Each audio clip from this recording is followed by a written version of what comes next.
Hai teman-teman, salam 5 roti, 2 ikan, buka hati, diberkati Tuhan. Teman-teman, tahu nggak bahwa gereja bisa rusak, bisa saling menyalahkan, bisa bertengkar, bahkan bisa terjadi perpecahan hanya karena masalah makanan? Ya, bisa. Dan itu sudah terjadi sejak zaman gereja mula-mula dan juga dibahas di dalam Alkitab. Kita akan melihat dari 2 kasus.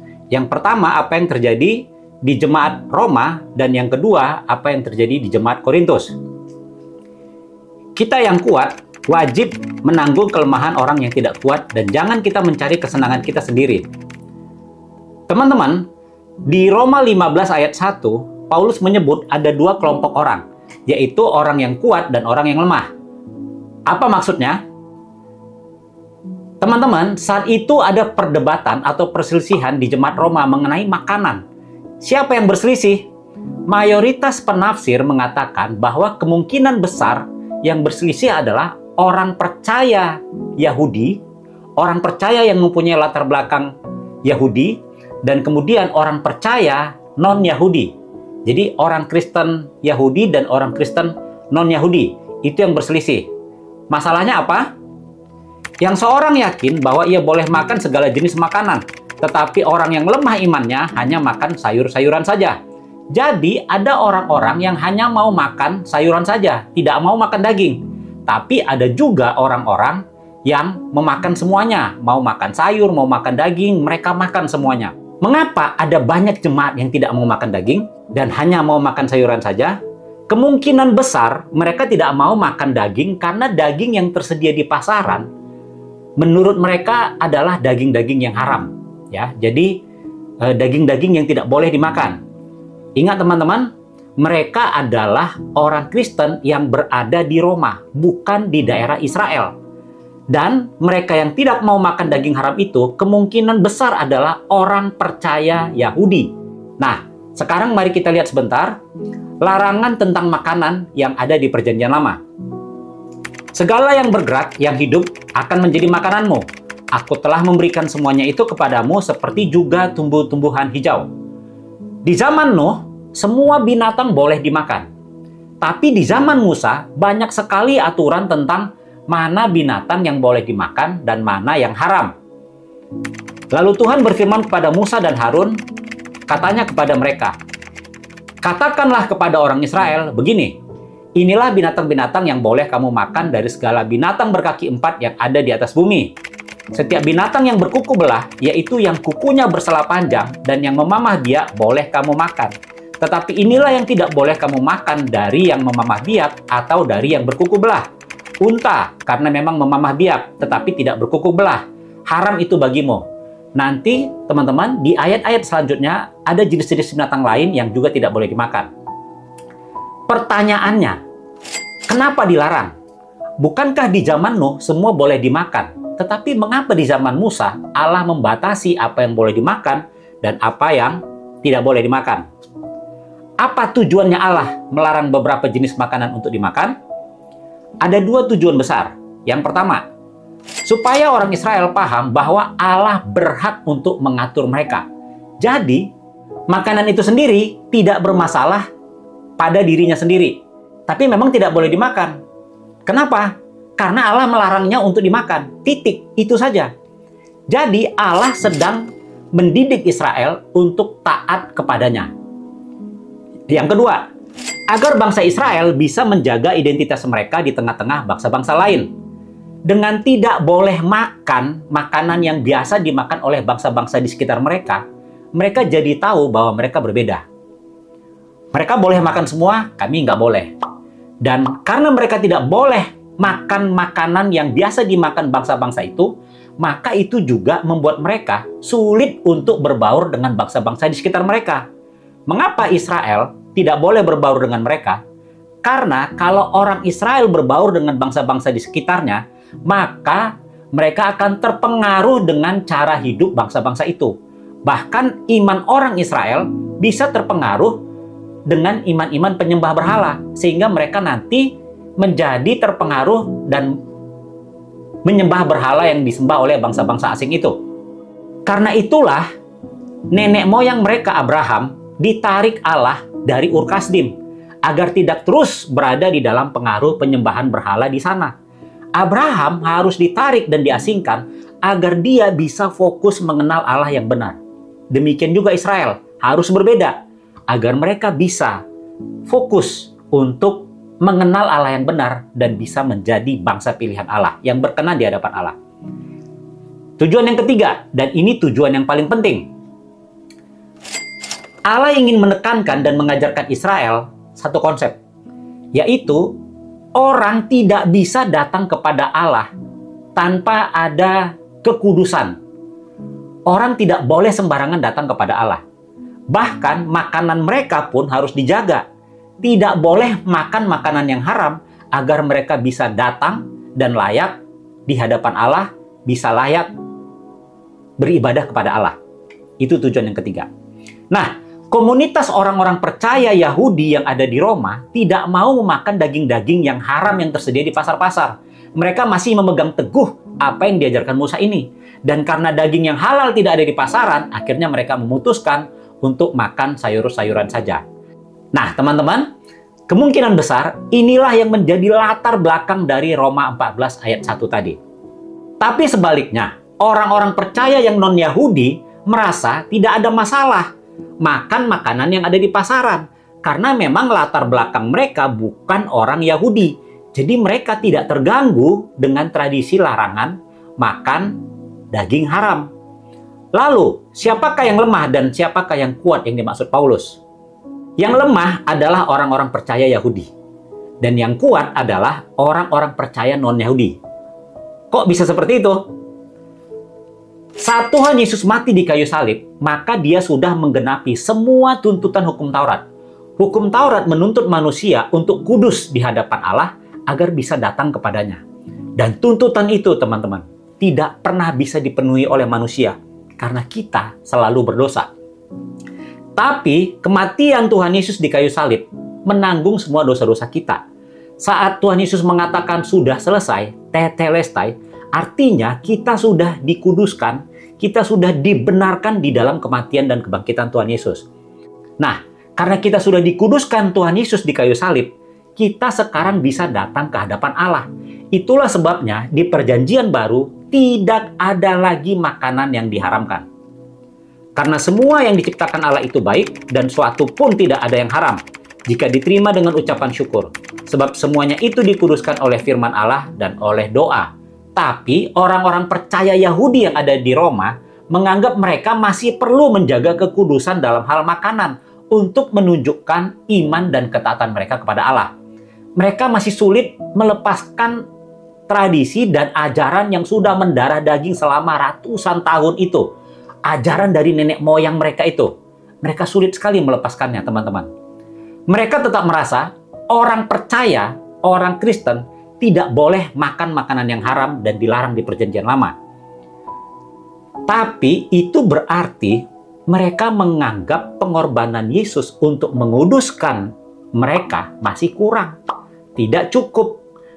Karena itu mereka masih harus menjaga kekudusan dalam hal makanan. Nah, karena itulah Paulus menyebut mereka orang-orang yang lemah. Keyakinan dan pemahaman mereka lemah. Artinya, pemahaman mereka akan karya pengudusan Yesus Kristus di kayu salib tidak lengkap. Masih lemah.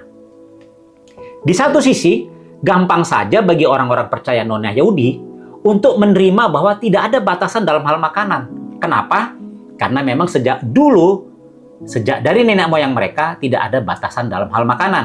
Dan mereka percaya bahwa karya Tuhan Yesus untuk menguduskan mereka di hadapan Allah itu sudah cukup. Karena itulah Paulus menyebut mereka orang-orang yang sudah kuat pemahamannya tentang apa yang dilakukan Tuhan Yesus di kayu salib untuk menguduskan mereka. Apa yang terjadi di jemaat Roma mirip dengan apa yang terjadi di Korintus, teman-teman. Meskipun konteksnya agak sedikit berbeda. Di Korintus ada orang-orang Kristen yang tidak mau makan daging persembahan berhala. Dari manakah asal daging itu? Nah, ada dua kemungkinan, teman-teman.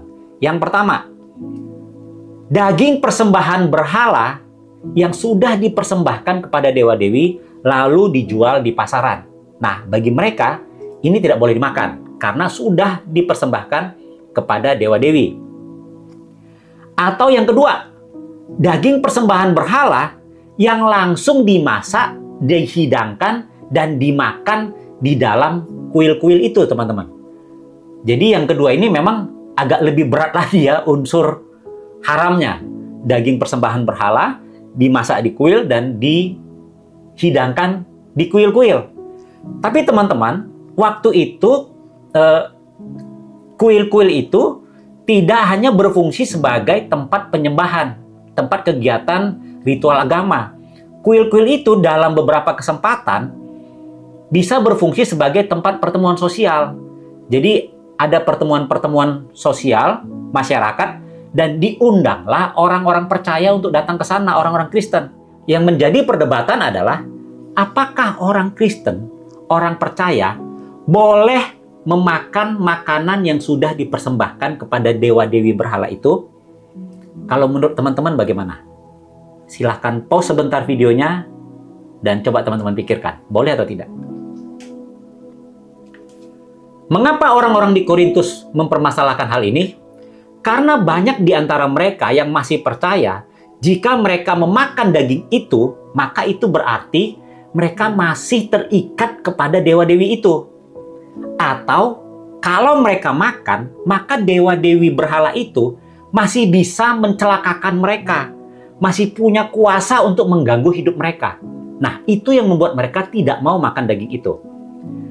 Nah, kalau untuk konteks hari ini, ilustrasinya kira-kira begini, teman-teman. Orang Kristen bilang begini kepada temannya, kamu tidak boleh makan di restoran yang pemiliknya adalah seorang penyembah berhala. Apalagi kalau di restoran itu pun masih ada tempat untuk menyembah roh nenek moyangnya. Itu bahaya, karena roh-roh jahat itu bisa mencelakakan kamu melalui makanan yang kamu makan. Atau saat kamu berada di dalam resto itu, kamu bisa celaka. Nah, kira-kira seperti itu.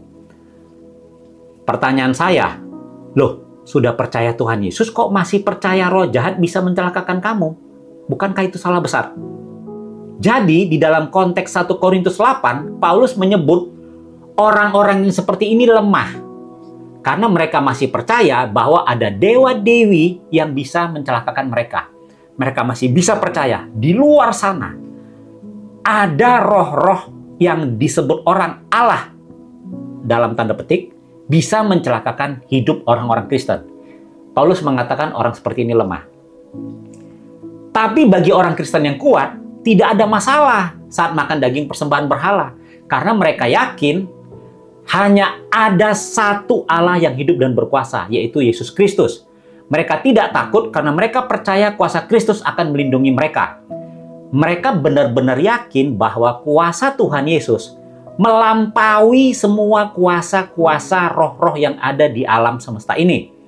Dan dewa-dewi, roh-roh jahat itu tidak berkuasa sedikit pun atas diri mereka, atas makanan yang terhidang di depan mereka. Karena itulah Paulus menyebut mereka yang berani memakan makanan itu adalah orang-orang yang kuat pemahamannya dan keyakinannya.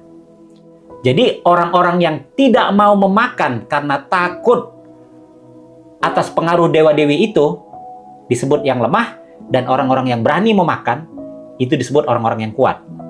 Teman-teman, pertentangan ini adalah masalah yang serius karena bisa memecah belah gereja saat itu. Dan Paulus sampai-sampai menuliskan hal ini di dalam Alkitab.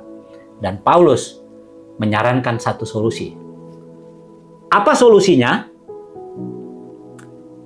Yang pertama, golongan yang kuat harus menerima yang lemah. Paulus menasihatkan bahwa orang yang kuat harus menerima yang lemah. Kita yang kuat wajib menanggung kelemahan orang yang tidak kuat, dan jangan kita mencari kesenangan kita sendiri. Sebab itu, terimalah satu sama lain, sama seperti Kristus juga telah menerima kita untuk kemuliaan Allah. Terimalah orang yang lemah imannya tanpa mempercakapkan pendapatnya. Di sini terjemahannya kurang tepat. Kata yang dipakai seharusnya bukan tanpa mempercakapkan pendapatnya, melainkan tanpa menghakimi pendapatnya. Mengapa tidak boleh menghakimi? Karena kalau sudah menghakimi, maka pihak yang satu akan menyalahkan pendapat pihak yang lain. Dan begitu juga sebaliknya. pihak ini akan menyalahkan pendapat pihak yang itu. Akibatnya akan terjadi pertengkaran, bahkan perpecahan. Jadi Paulus mengatakan, yang kuat tidak boleh menjadikan dirinya standar atas yang lemah. Tidak boleh menjadi hakim atas yang lemah. Ingat ya, tanpa menghakimi, itu bukan berarti Paulus melarang mereka untuk berdiskusi atau bertukar pendapat. Berdiskusi, bertukar pendapat justru harus dilakukan agar yang kuat bisa mengajari yang lemah. Agar yang lemah bisa bertumbuh menjadi kuat di dalam imannya kepada Kristus. Boleh berdiskusi, boleh menasihati, boleh menegur, tapi tidak boleh menghakimi dan menjadikan dirimu standar bagi orang yang lain. Siapakah engkau sehingga engkau menghakimi hamba orang lain? Tetapi engkau, mengapa engkau menghakimi saudara seimanmu? Atau mengapa engkau menghina saudara seimanmu? Sebab kita semua harus menghadap tahta pengadilan Allah. Karena itu, janganlah kita saling menghakimi lagi. Yang kedua, golongan yang kuat harus membatasi dirinya agar tidak menjadi batu sandungan. Jadi meskipun tidak ada makanan yang haram, semua halal teman-teman. Tapi golongan yang kuat perlu memperhatikan perasaan golongan yang lemah. Karena itu, janganlah kita saling menghakimi lagi. Tetapi lebih baik kamu mengadut pandangan ini. Jangan kita membuat saudara kita jatuh atau tersandung. Batu sandungan itu adalah sikap seorang Kristen yang egois yang membuat orang lain jatuh dalam dosa. Misalnya nih, ada seorang hamba Tuhan yang menipu temannya. Akhirnya temannya berkata, ternyata hamba Tuhan juga menipu kok. Berarti nggak apa-apa dong saya menipu. Hamba Tuhan aja yang katanya pelayan Tuhan menipu orang lain, menipu saya. Saya boleh dong menipu orang lain? Atau ada orang yang belum percaya pada Yesus, lalu dia mendengarkan Injil dan tertarik untuk datang ke gereja. Tapi saat sampai di gereja, saya membentak-bentak dia di tempat parkir karena dia menghalangi motor saya. Saya bilang, goblok banget sih kamu, parkir aja nggak becus, nggak tahu parkir yang benar ya? Dia sakit hati dong, apalagi dia tahu saya adalah seorang pelayan di gereja. Dia pun jadi berpikir, masa sih hanya karena kesalahan begini saja saya digoblok-goblokin sama yang namanya anak Tuhan, pelayan Tuhan. Malas deh ke gereja. Ternyata orang-orang di gereja seperti itu. Gak ada bedanya dengan orang-orang yang tidak ke gereja. Akhirnya dia tidak mau pergi ke gereja. Nah, saya sudah menjadi batu sandungan bagi orang tersebut. Atau satu kisah nyata, teman-teman. Mahatma Gandhi pernah ingin pergi ke gereja, beribadah ke gereja. Tapi di depan pintu gereja, dia ditolak oleh seorang penerima tamu, penerima jemaat, Asr. Asr menolak dia karena dia bukan orang kulit putih. Mahatma Gandhi ditolak di pintu gereja karena gereja itu khusus untuk orang-orang kulit putih. Langsung Mahatma Gandhi mengambil keputusan tidak akan pernah mau lagi pergi ke gereja. Teman-teman, Asr itu sudah menjadi batu sandungan bagi Mahatma Gandhi. Janganlah engkau merusakkan pekerjaan Allah oleh karena makanan. Segala sesuatu adalah suci, tetapi celakalah orang jika oleh makanannya orang lain tersandung. Baiklah engkau jangan makan daging atau minum anggur, atau sesuatu yang menjadi batu sandungan untuk saudaramu. Karena itu, apabila makanan menjadi batu sandungan bagi saudara seimanku, aku untuk selama-lamanya tidak akan mau makan daging lagi, supaya aku jangan menjadi batu sandungan bagi saudara seimanku. Paulus bilang dalam hal makanan, yang golongan kuat harus menguasai diri. Jangan sampai golongan lemah berpikir, katanya anak Tuhan, kok masih makan makanan seperti itu? Saya sendiri makan semua apa yang bisa dimakan. Tapi kalau ada teman saya yang beranggapan suatu makanan itu haram, maka sedapat mungkin saya tidak akan memakan makanan itu jika saya satu meja dengan dia. Saya akan menghargai pendapat dia agar saya tidak menjadi batu sandungan bagi dia. Tetapi kalau bagi dia biasa-biasa saja, tidak masalah saya makan makanan itu, ya saya makan. Apakah saya takut makan makanan yang sudah dipersembahkan kepada berhala-berhala? Ya enggak lah, untuk apa takut? Kan Tuhan Yesus melindungi saya, kan kuasa Roh Kudus ada dalam diri saya. Saya tidak takut pekerjaan roh-roh jahat melalui makanan itu. Tapi pertanyaannya adalah, untuk apa saya makan? Apa nggak ada makanan lain? Kalau memang tidak ada makanan lain, terpaksa, ya saya makan saja. Kan setan-setan itu tidak ada kuasanya lagi atas diri saya. Tapi kalau memang ada makanan lain, ya saya nggak makan lah. Untuk apa saya makan?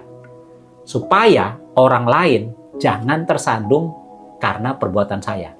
Teman-teman, Rasul Paulus jelas-jelas mengatakan di jemaat Korintus, pada jemaat Korintus, orang-orang yang kuat jangan makan makanan itu, supaya jangan orang-orang yang lemah tersandung imannya.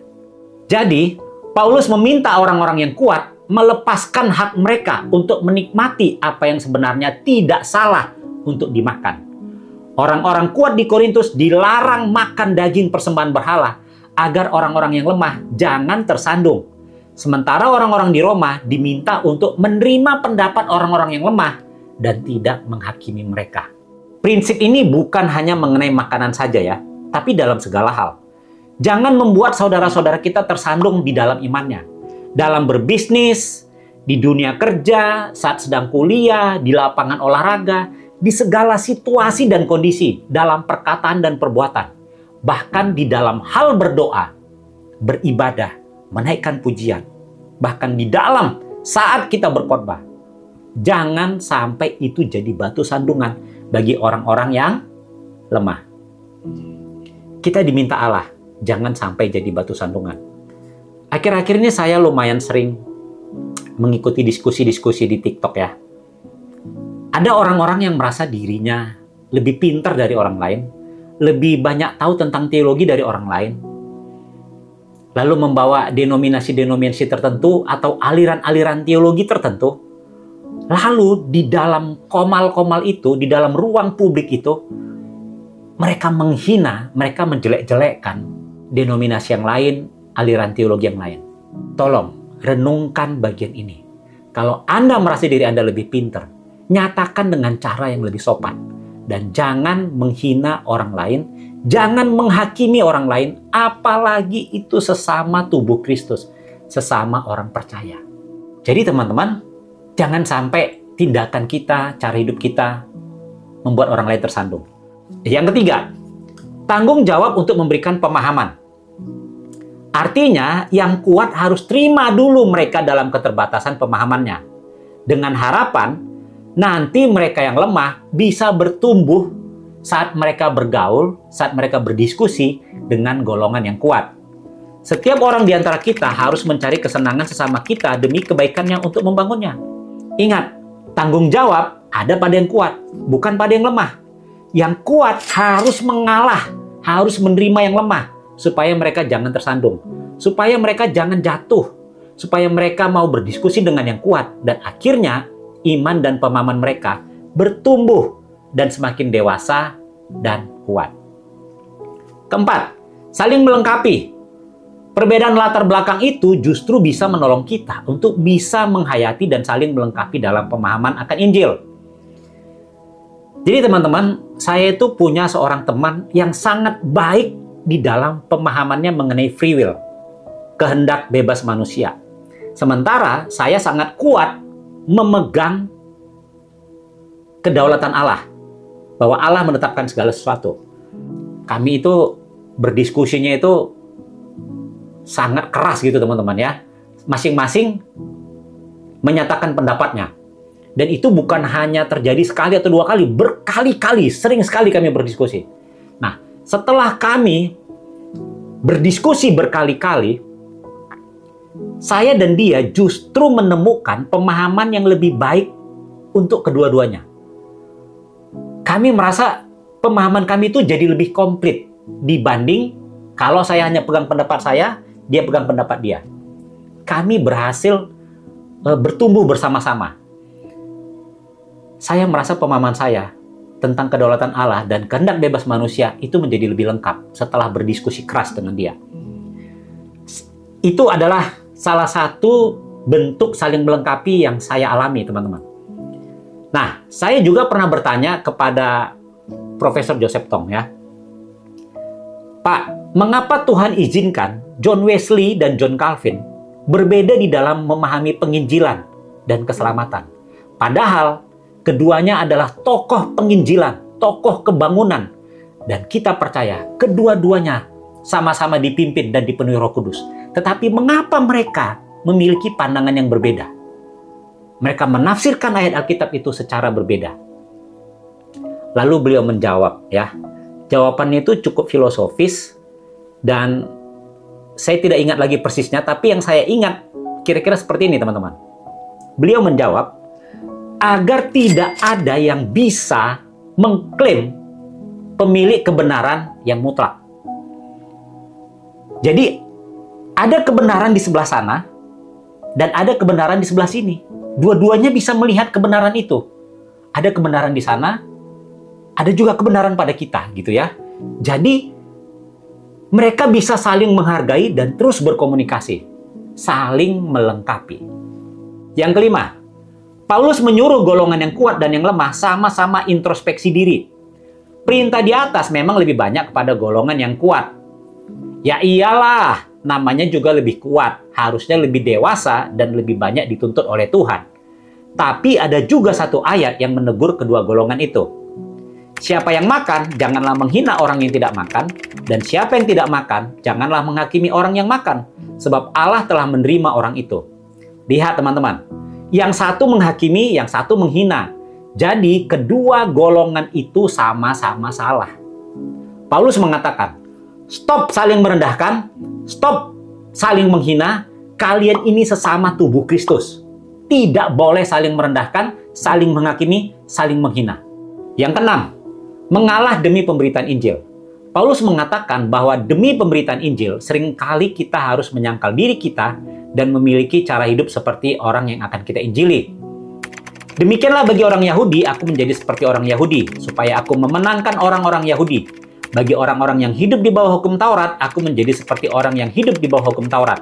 Sekalipun aku sendiri tidak hidup di bawah hukum Taurat, supaya aku dapat memenangkan mereka yang hidup di bawah hukum Taurat. Teman-teman, di dalam penginjilan, agar kita bisa memenangkan orang lain, kadang-kadang kita perlu menghargai pendapat dia dan cara hidup dia. Meskipun kita tidak mengikuti sepenuhnya. Kalau itu dosa ya kita jangan ikutin. Paulus mengatakan untuk orang-orang Yahudi, dia akan menjadi seperti orang-orang Yahudi. Untuk orang-orang bukan Yahudi, dia akan menjadi seperti orang-orang Yahudi. Tujuannya apa? Agar dia bisa menginjili mereka dan memenangkan mereka. Nah, begitu juga kita teman-teman. Untuk bisa memenangkan hati teman-teman kita, saudara-saudara kita yang mau kita injili, atau hati teman-teman kita yang lemah, kita bisa saja menerima mereka. Apa tujuan dari saling menerima itu? Semoga Allah yang adalah sumber ketekunan dan penghiburan mengaruniakan kerukunan kepada kamu sesuai dengan kehendak Kristus Yesus. Jika sesama murid Kristus sudah bisa saling menerima, maka Allah akan mengaruniakan kerukunan. Benar ya? Kalau masih saling menghakimi dan bertengkar, nggak mungkinlah bisa rukun. Kalau masih membuat orang tersandung, nggak mungkin bisa rukun. Tapi kalau kita sudah bisa saling menerima, kita bisa hidup rukun. Sehingga dengan satu hati dan satu suara, kamu memuliakan Allah dan Bapa Tuhan kita, Yesus Kristus. Tujuan ultimate dari saling menerima adalah kemuliaan bagi Allah Bapa di sorga. Allah menginginkan semua orang percaya sebagai anggota tubuh Kristus memuliakan Dia. Jadi, tidak masalah bagi Allah jika ada perbedaan di antara gereja, di antara orang-orang percaya. Kita semua dipersatukan sebagai anggota tubuh Kristus. Kita memiliki iman yang sama di dalam Yesus Kristus. Kita dibaptis dengan roh yang sama, dengan Roh Kudus. Dan kita sama-sama anak-anak Allah, ahli waris kerajaan sorga. Sebab itu, terimalah satu sama lain, sama seperti Kristus juga telah menerima kita untuk kemuliaan Allah. Salam 5 roti, 2 ikan, buka hati, diberkati Tuhan. Sampai bertemu lagi teman-teman.